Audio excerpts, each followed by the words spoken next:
Si tu étais un enfant des années 90 dans une petite ville du Vietnam, tu entendrais souvent tes parents parler de leur enfance. Ils auraient grandi pendant la guerre, à une époque où la vie était extrêmement difficile. La guerre avait officiellement pris fin presque 20 ans plus tôt, mais tu aurais parfois l'impression qu'il s'était terminé la veille.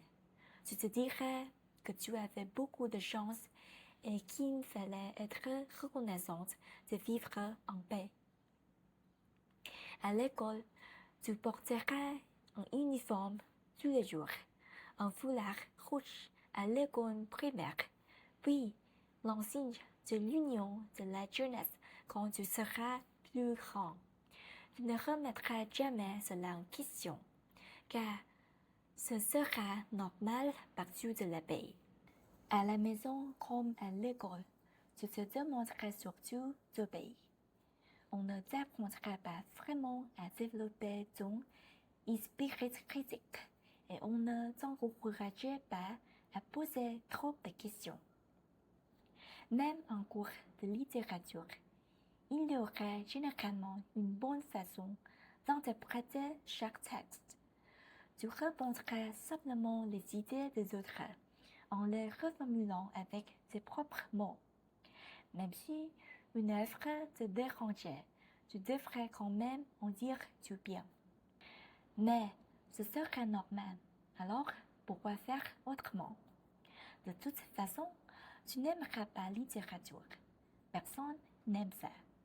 En grandissant, Internet te fera découvrir un monde complètement différent. Sur YouTube, tu apprendras que le 30 avril, officiellement célébré comme le jour de la réunification, était considéré par certains Vietnamiens comme le jour de la perte du pays. Comment était-ce possible? Tu découvriras que beaucoup de personnes avaient quitté ton pays après 1975 pour chercher la liberté. Pourtant, la devise officielle de ton pays serait indépendance, liberté, bonheur.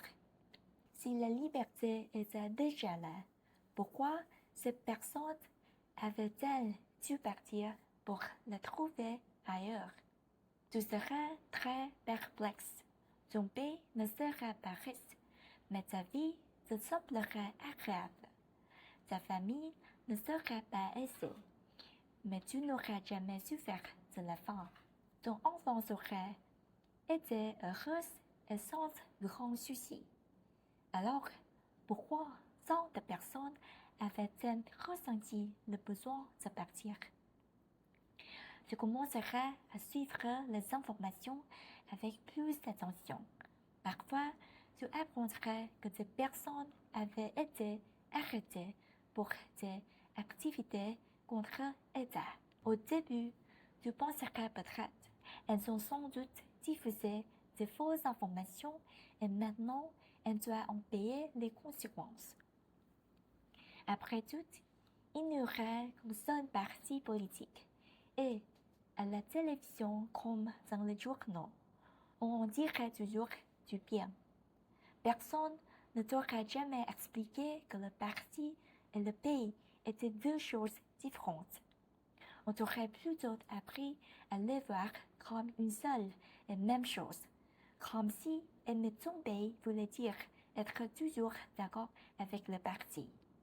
Pourquoi les dirigeants politiques sembleraient-ils si ordinaires ailleurs, alors que, dans ton pays, le parti doit toujours être respecté? Parfois, tu entendrais des gens dire que les droits humains n'étaient pas respectés dans ton pays. Mais, au fond, qu'est-ce que c'est, les droits humains? Personne ne te aurait jamais vraiment expliqué. Tu vivrais en paix, pas en guerre. Et donc, tu aurais toujours répété qu'il fallait apprécier cette chance. Tous les jours, les journaux télévisés te diraient que tout le monde va bien et que le parti prend bien soin de la population. Alors, tu vas bien, non?